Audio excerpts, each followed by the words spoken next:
everyone, this is Marika and welcome back to another session of Community Health Nursing. We have started with the second unit, which is Eugenics, and under second unit we have seen what is chromosome and the basic functioning of chromosome and gene. Now, before we have a discussion on eugenics, as I said in the previous session, it is necessary for us to understand about chromosomes and how location of chromosomes, how extra chromosomes or how a shortage of chromosome can cause various chromosomal abnormalities and also various genetic disorder. Let us quickly recall what are chromosomes and what are genes, and then move on to today's topic where we will study in detail about eugenics. Now, chromosome, as I said, is a K-shaped structure that is present inside the nucleus of the cell. Chromosome is made up of various DNAs and proteins that are histone and non-histone proteins. Chromosomes, before they are formed, are in the form of chromatins. Chromatin can be called as a combination of DNA and mainly histone proteins, which compress or which gives a compact form to the chromosome, because as I said, it is made up of DNA. DNA is almost 2 meters long when we actually measure it end to end. So in order to fit inside the nucleus, it has to be condensed, it has to be compact. For that, chromatin helps the DNA and protein to be in a combined form to form a compact chromosome. Chromosomes are of different types, and there is a presence of centromere, which can be called as a spot in a chromosome. Presence of centromere gives rise to 3 different types of chromosome. We have metacentric chromosome, where the centromere is present in the center, dividing the arms of the chromosome into 2 equal halves. The second type is submetacentric chromosome, wherein we can see that the centromere is not present exactly in between but slightly away or slightly off from the center. And the third type of chromosome, according to the location of centromere, is echocentric chromosome, wherein we have seen that the centromere is located towards the end of the chromosome. Now, this gives us 3 different types of chromosome. We also discussed about genes, where we have seen that genes are the inherited trait or inherited character from one generation to another. Genes usually have a set of protein which will contain the information about the physical characters or about the characteristics to be expressed in a child. Now, genes are of 2 different types, which is dominant and recessive. As I said, we as individuals receive 2 different types of alleles from our parents. So when alleles that we inherited from our parents are 2 different types, only one will be expressed. The one that is expressed is called as dominant gene, and the one that is masked or one that is not been able to express in spite of being present. We've studied all of this in order to understand that there are various genetic disorder which occurs because of the wrong location of the chromosomes or the gene, because of addition or deletion of chromosomes and genes. For example, trisomy 21, Down syndrome, Klinefelter syndromes are few of the examples of genetic or chromosomal abnormalities. The word eugenics was coined in the year 1883 by a person called Francis Galton. So in the year 1883, the term eugenics was coined by a person called Francis Galton. The word eugenics has been derived from, wherein EU means good or well and genes means born. Okay, so eugenics has been derived from 2 Greek words, that is eu and genes. The meaning of the term eu is good or well, and genes means born. So it was coined in the year 1883 and it has been derived from 2 Greek words. Now, Galton, he proposed the word, or he used the term eugenics in order to describe the science which aims to improve the genetic endowment of human population. So Galton proposed the word eugenics. He used the term eugenics to describe the science which aims to improve the genetic endowment of human population. The term eugenics was used to describe the science. What kind of science? Which aims to improve the genetic endowment of the human species. What is the meaning of the term endowment here? It is the quality or ability of possessing or it is the quality of inheriting. So eugenic, basically on a broader sense, if we talk about eugenic, is a science that focuses on the quality of newborn, or it is focuses on improvement of the genetic qualities. According to Galton, he said that eugenic is a science, or eugenics can be termed as a word that focuses or that deals with all the factors that aims to improve the inborn quality of a race. So any factor that influences the quality of a race, the inborn quality of a race, any factor that influences the inborn quality of a race can be termed as eugenics. So in eugenics, we focus on developing the good genes or improvement of the genetic quality, and here we focus on eugenic focus on the inborn quality of a race. So how is eugenics related to genetic disorder, or what is the point of eugenics, right? Eugenics focus on improving the genetic quality. Therefore, if genetic quality is improved, it is obvious that any kind of genetic disorders, the rate of genetic disorder will decrease. So in order to decrease the hereditary disease from one generation to another, eugenics can be used. When we have a proper understanding of those genes that actually causes the problem, when we understand about it, it is easier for us to reduce the genetic disorder, or it is easier for us to reduce the rate of genetic diseases. So eugenics mainly focuses on reducing the genetic disorders so that a particular community will have a healthy status, so that there will be no genetic or hereditary disorder that runs in a particular family or a community. So these are the definitions, or these are the descriptions of eugenics that is given by Francis Galton. Now there is another definition or another meaning that is given to the word eugenics, and it is given by British Medical Association.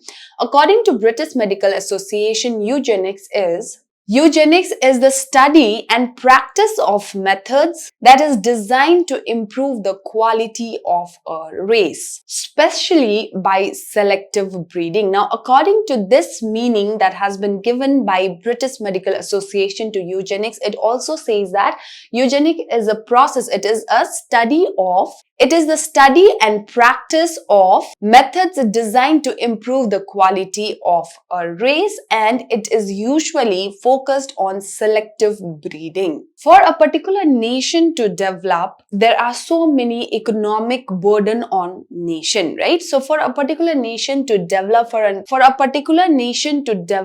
the economic burden on the nation must be reduced. And eugenics is one of the way through which the economic burden on the nation on treating hereditary diseases can be reduced. So when there are many hereditary disease that is found in a particular nation, in a particular community within the nation has to spend a lot of money on providing health services to the people suffering from hereditary diseases.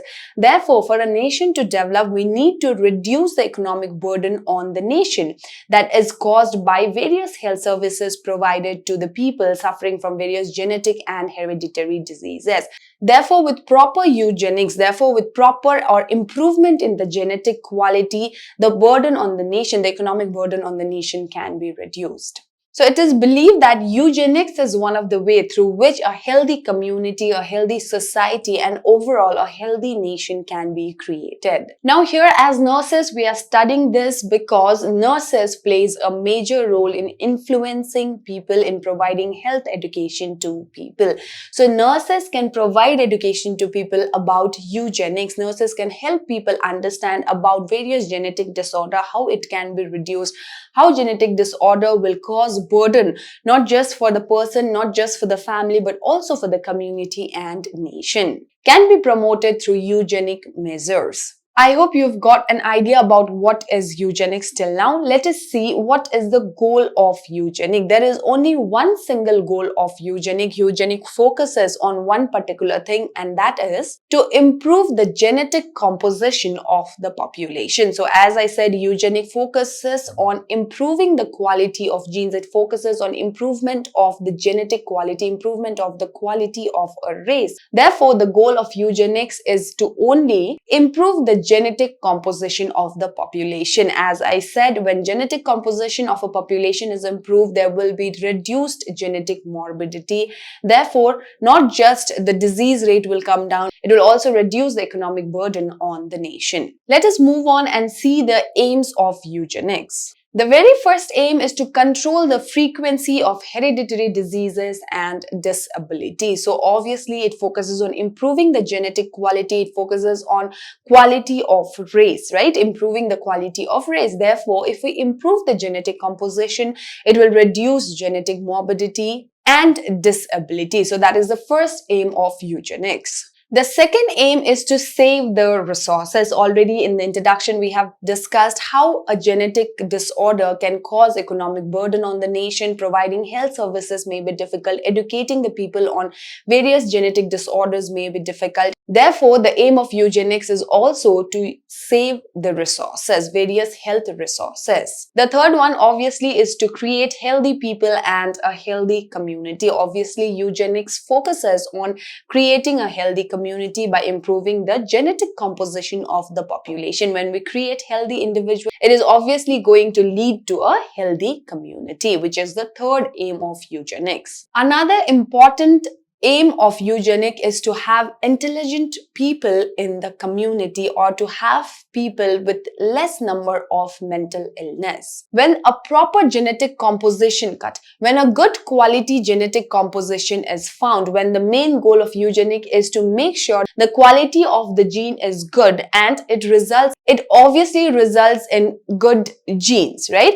So it will help to create intelligent people. It will help to create a community free of mentally retarded people. When there's no proper composition of genes, it may result in various mental illnesses as well. In order to reduce the number of mentally retarded people in the community, in order to make sure that the people in the community have eugenics can be used as one of the measures. Another important aim of eugenics is to decrease human suffering. So obviously genetic disorders, hereditary disorder causes a lot of problem within the family. It creates a lot of burden for the family, not just economically, but also in their social life as well. Therefore, to decrease the suffering of individuals or family is also one of the aim of eugenics. And finally, the last aim of eugenics is, as we have been discussing, it is to reduce the economic burden on the nation. As I said, for various health services to be provided for genetic disorders and hereditary disorders, it takes a lot of money. Therefore, there is a lot of burden on the nation to provide health services for people suffering from genetic or hereditary disorder. So another aim and the last aim of eugenics is also to reduce the economic burden on the nation. These are the various aims of eugenics. Let us now see what are the various eugenic measures that are available for creating a proper or a good quality genetics or genes. The first one we have is positive eugenics, which is the first measure of eugenics. Positive eugenics involves encouraging reproduction among genetic advantaged people, which means encouraging reproduction among those people who are genetically well, who does not have the risk of passing on a genetic or a hereditary disorder to the offspring.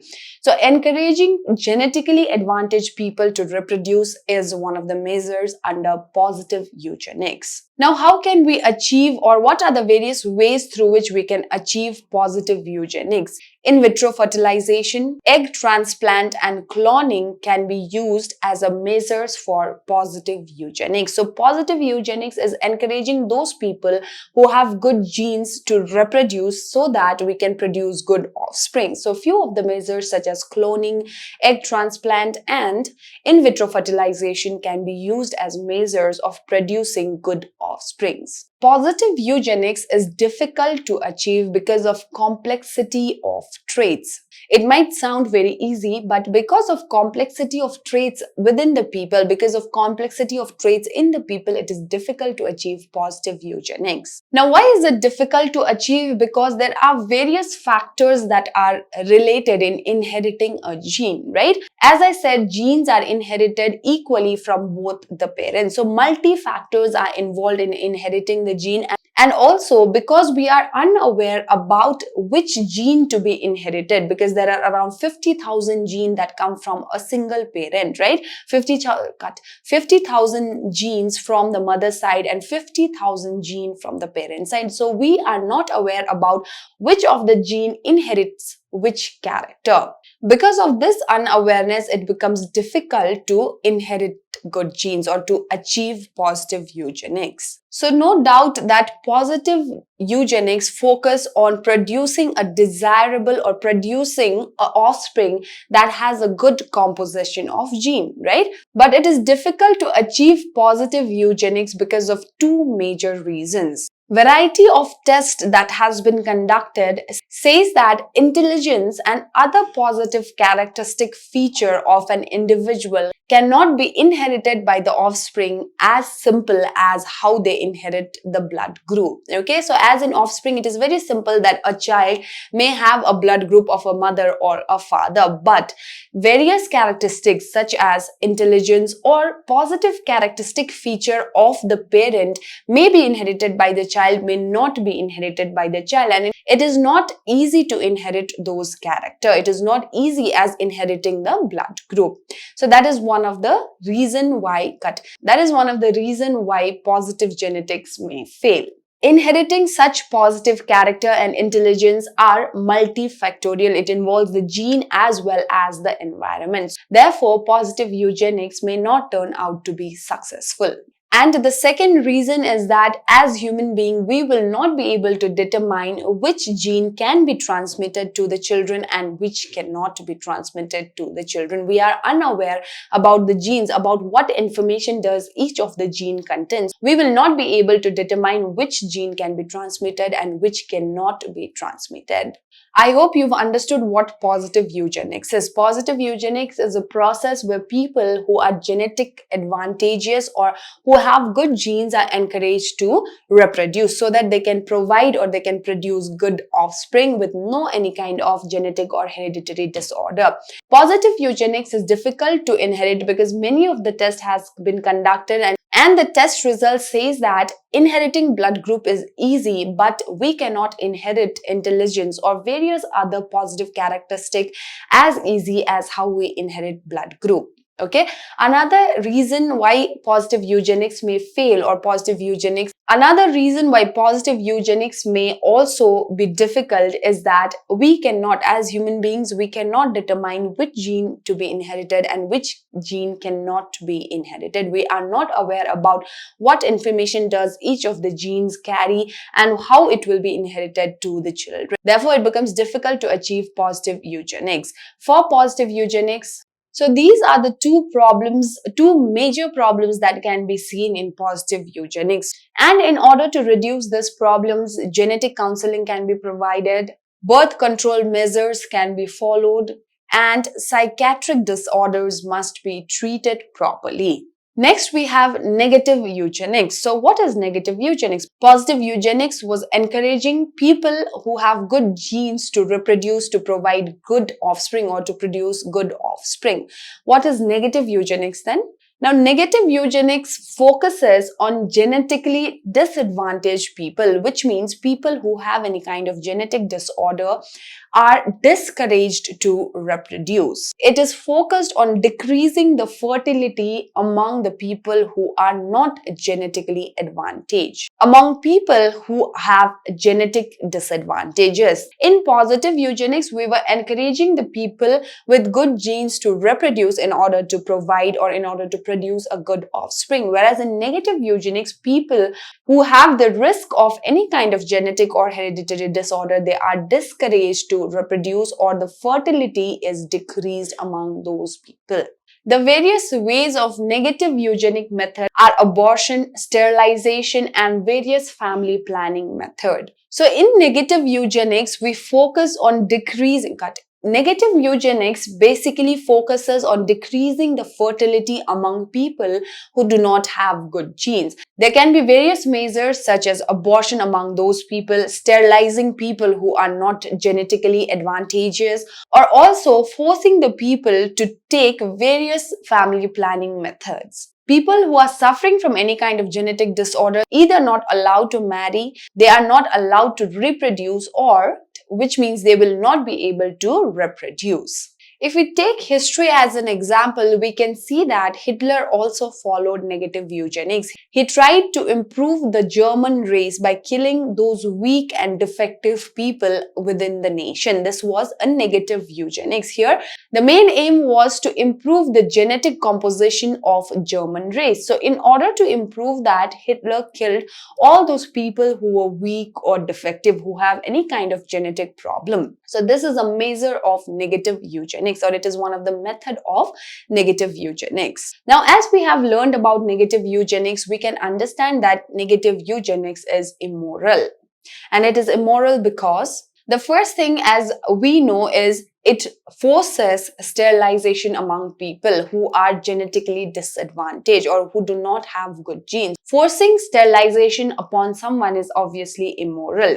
The second thing is, in negative eugenics, it also encourages killing people. It also allows to kill people who do not have good genes. Because of this two reasons, negative eugenics is considered as immoral. I hope you've understood what is positive eugenics and what is negative eugenics. So far, we have discussed what is eugenics, what is positive, and what is negative eugenics. Earlier, the main goal of eugenics was selective breeding. That means only allowing those people to reproduce who have good genes. But now there are various measures of eugenics, such as healthy environment, which can also be called as euthanasia, genetic counseling, marriage restrictions, birth control, early diagnosis and treatment, and segregation of mentally ill from normal people.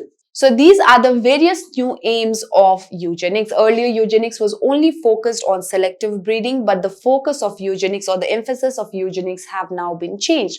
And it focuses on providing a healthy environment, marriage restrictions, providing birth control measures, segregating mentally ill people from normal people. All of these measures we'll discuss in our next class. I hope today's class was helpful. I hope you've understood about what is eugenics and what are the two major measures of eugenics, which is positive and negative eugenics. Thank you and have a great day ahead.